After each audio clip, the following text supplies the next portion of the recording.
Em fevereiro de 1994, nas dependências do Colégio Londrinense, na cidade de Londrina, estado do Paraná, iniciava suas atividades com 42 alunos o Seminário Teológico Sul-Americano, STSA. Era a concretização do sonho de pessoas que ousaram enxergar para além do seu tempo, buscando um modelo de formação teológica e de preparação vocacional voltado, sobretudo, para a realidade latino-americana e, mais especificamente, brasileira. A gente não tinha essa noção do que iria acontecer. Que a gente não, lógico que a gente não pode predizer o futuro, mas falar assim, vai ser isso aqui no futuro, a gente não tinha noção. E o nosso objetivo era muito simples, era treinar pessoas para o reino de Deus. E uma coisa interessante, Antônio Carlos, voltando um pouquinho lá naquela reunião que nós tivemos lá no Fuller em 1989, ficou muito claro para a gente que a gente queria algumas distinções nesse seminário, né, nessa formação.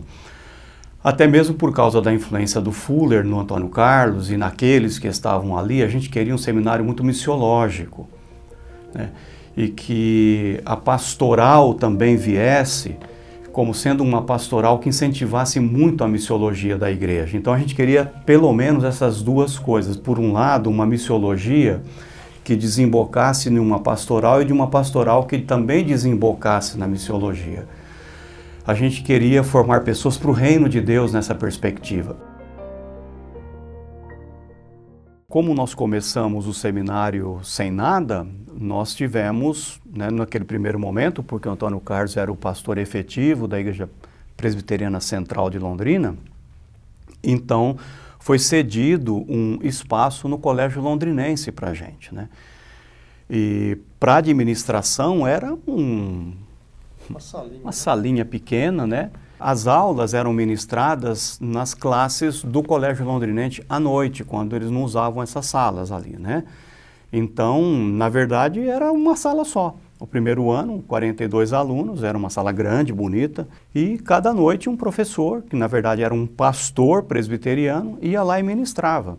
Esses pastores eram todos voluntários, ninguém ganhava absolutamente nada, a gente não tinha o que pagar, porque também quase 100% desses alunos eram bolsistas, né? Então, essa foi a nossa estrutura no começo, né? Foi muito bonito esse começo, foi emocionante. O culto, né? O culto foi muito inaugural. Né? Nós choramos muito naquele culto, né? Bom, eu pelo menos chorei. E a FTSA nasceu próxima de um ambiente de educação infantil, educação escolar, mostrando que a teologia ela deve estar também voltada para esse público e essa realidade, a formação de pessoas, a formação de crianças, de jovens, a formação de seres que vão servir também o reino de Deus um dia. E a criança é um símbolo muito importante do reino de Deus, né? Jesus falou isso. E nós tínhamos um contrato, porque eu era o pastor daquela igreja na época, de comodato de 10 anos de uso. Mas passado o terceiro ano, nós recebemos uma notícia que deveríamos sair do colégio, nos preparando para o quarto ano, que seria a formatura daquela primeira turma. Então, aquela notícia nos apanhou de surpresa, né? Para onde nós vamos agora levar 4 turmas? Eu convoquei os professores, convoquei a turma que estava lá, né? E fiz uma brincadeira com eles. Falei, olha, o seminário foi para o espaço. Aqui acabou e nós fomos para o espaço.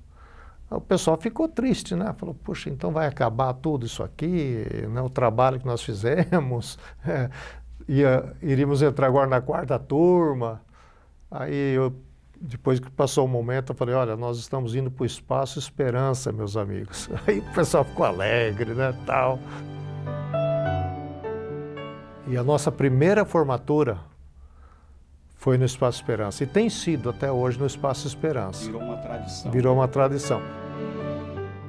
E foi nesse período, então, que a gente começou o planejamento para vir para a nossa sede, onde nós estamos até hoje.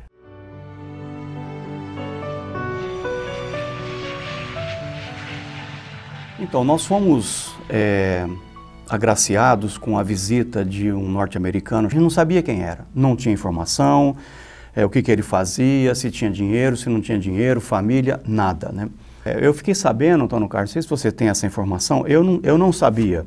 Conversando agora nessa viagem que eu fiquei lá no Fuller, nesse pequeno sabático, com o Dr. Paul Pearson, relembrando dessa história, ele falou, eu indiquei eles para vocês. Naquela época a gente tinha 250 alunos, lá no Espaço Esperança. Quem é que está ajudando vocês financeiramente? Aí o Antônio Carlos olhou para ele e falou, God, Deus. Aí esse homem, né, empresário, ele falou, não, eu sei que nós devemos ser sempre humildes, tudo é para a glória de Deus, a gente tem que honrar e colocar Deus em primeiro lugar, tudo bem, eu sei disso e obrigado por vocês deixarem isso claro aqui para nós. Mas a minha pergunta é o seguinte, aqui ó, dinheiro, quem coloca dinheiro aqui? Antônio Carlos olhou de novo para ele e falou, God. Aí ele virou pro Charles do lado e ele falou assim, unbelievable, falou, inacreditável. Aí ele vira para nós e pergunta, vocês têm alguma coisa, alguma instalação, alguma coisa? Ele falou, nós temos um terreno, né? Ele falou, dá tempo de a gente ir lá e conhecer e visitar esse terreno e com tempo hábil para voltar para o aeroporto? Falei, dá, Londrina é pequeno e tal. Aí nós viemos, era uma rua de terra, uma parte toda esburacada, fomos lá e paramos na frente do terreno ali, virou pro Charles e falou assim, too small, muito pequeno. Eu fiquei bravo. Aí falou assim, arrume um local melhor localizado e maior e entre em contato comigo. Nós começamos a procurar, eu e o pastor Eduardo, que o Eduardo era mais ligado com essas coisas, né? Até que um corretor aqui da cidade nos procurou e disse, olha, eu encontrei um terreno para vocês. Vocês querem ver? Bom, ver não custa nada. Aí viemos ver esse terreno aqui. Só que tudo era terra e mato. E qual é o preço disso aí? Era 320 mil dólares na época. Nós estamos falando de 1998. Então o que eu fiz? Eu fiz um desenho, à mão mesmo, num pedaço de papel, numa cartolina, dessa região toda aqui, coloquei o valor e mandei pelo correio. Eles marcaram uma reunião para vir aqui em Londrina, para falar com a gente, para ver o terreno. Aí a pergunta crucial, né? Isso aí vai custar quanto? 1,5 milhão de dólares, né? E esse americano, esse investidor, ele disse assim, olha, eu preciso orar sozinho, nem com a esposa, sozinho. Aí ele desceu pelo mato. Aí ele volta, agarra a mão da esposa dele e disse, vamos fazer. Você está falando construir tudo? Ele falou, sim. Falei, mas assim, tudo que está ali naquela planta, e ele não falava, eu queria que ele falasse o valor. Ele não falava, aí fiz outras perguntas, finalmente, né, ele falou, olha, o arquiteto não disse que era 1,5 milhão de dólares, falei, ele falou isso. Falei, então, vamos fazer. Aí, falei, ele entendeu, né. Quando ocorreu a compra do terreno da FTSA, o Antônio Carlos pediu ao Silvério, que também faz parte da equipe aqui desde o início, que fosse até a prefeitura para verificar a situação dos nomes destas ruas. E voltou de lá, trazendo uma notícia que causou um espanto a todos nós. Ele chega e diz assim, olha, vocês não têm ideia dos nomes das ruas, essas ruas já têm nomes. E o Antônio Carlos até brinca numa entrevista que fizemos com ele, né? Ele ficou preocupado, falou, só falta-se um nome muito estranho para a igreja, né? Para a realidade da igreja. E aí o Silvério relata, os nomes das ruas são nomes de reformadores, e a rua principal chama-se Rua Martinho Lutero.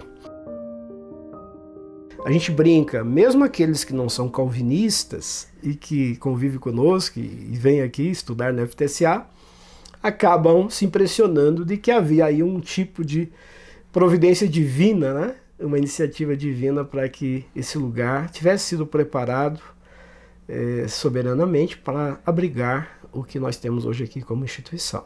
E uma nova simbologia muito interessante, porque a região onde se encontra o campus da FTSA é acercada de outras instituições de ensino superior. A Universidade Estadual de Londrina faz divisa, faz fronteira com o campus da FTSA. Outras importantes instituições aqui de ensino superior fazem divisa ou estão nas proximidades da FTSA. Então, o local é um polo de educação, de conhecimento e de saberes. A nossa fé naquele momento não alcançava, parece. Não alcançava, não tinha como alcançar isso. Então eu tenho que ser sincero, orar por isso aqui, nunca orei. E não tinha nunca a dimensão que a gente chegaria onde nós chegamos.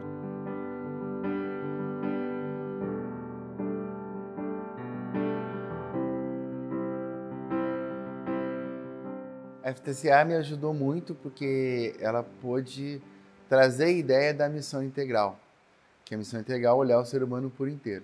Em 99, 98, eu comecei um trabalho de evangelismo, a gente começou a fazer evangelismo nas ruas de Londrina, com pessoal que se prostituía, homens, mulheres, e a gente acabou conhecendo o pessoal que era usuário de droga, moradores de rua, crianças de rua, e a gente queria fazer algo que mudasse a vida daquelas pessoas. Então, olhando aquelas pessoas por inteiro, a gente tinha que fazer algo que realmente abrigasse, cuidasse daquelas pessoas como um ser integral. E por isso que a parte teórica do início do refúgio foi com que eu aprendi no Sul-Americano. E é ali que começou a desenvolver e a gente se organizar. Hoje, a Associação Refúgio tem em torno de 250 crianças e adolescentes de 6 a 15 anos. A principal atividade que a gente desenvolve com essas crianças, além das oficinas, a gente está falando de capoeira, taekwondo, jiu-jitsu, música, balé, circo, natação, é trabalhar com essas crianças a vida delas, é a mente delas. Jiu-jitsu, mas eu também faço capoeira. A gente tem o grupo, né, a aula de convivência com as outras pessoas do nosso grupo. Depois que eu vim para o refúgio, eu fiquei muito mais atento. Eu já sabia muito do respeito, mas chegando aqui no refúgio, eu aprendi muito mais sobre o respeito. Respeito ao próximo.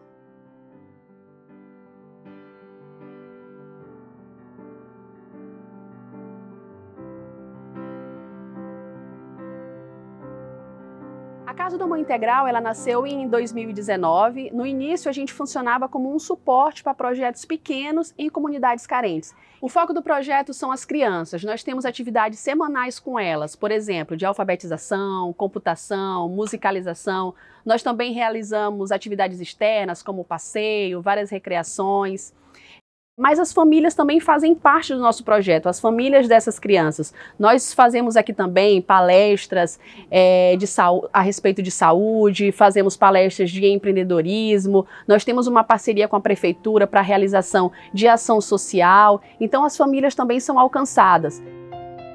A educação teológica, naquele momento, em 1989, ainda era uma formação muito voltada para dentro da igreja, para a denominação em si. Muitas matérias em teologia sistemática, história da igreja, quase poucas matérias na área prática, né, da missão. O Orlando Costas criticava muito isso, né, em um livro que ele escreveu em 1974, foi publicado em 75, Em Busca de uma Pastoral Evangélica para o Homem Latino-Americano.